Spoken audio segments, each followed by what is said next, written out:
What would the world be like if China and the United States went to war? An accidental incident in the South China Sea leads to an armed conflict between the United States and China.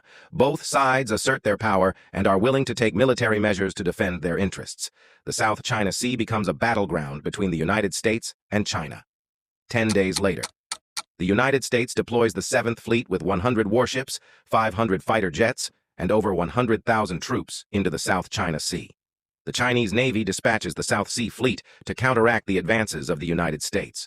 Both countries have advanced fighter jets, such as the U.S. F-35 Lightning II and China's J-20, used for airstrikes and military support. 15 days later, after 2 naval clashes, the Chinese Navy has sunk 10 U.S. warships. The United States declares that China will pay for this. The initial conflict quickly spreads throughout Asia and then globally. Alliances and opposing factions form, drawing in many other countries into the war. Destruction spreads, millions of civilians suffer casualties, and devastation spreads across all sectors from the economy to the environment and human lives. 2 years later, after 2 years of intense warfare, the world descends into chaos and devastation. Both the United States and China suffer heavy losses, from resource and economic losses to human casualties. Both countries face long-lasting consequences, with the need for infrastructure rebuilding and a similar future.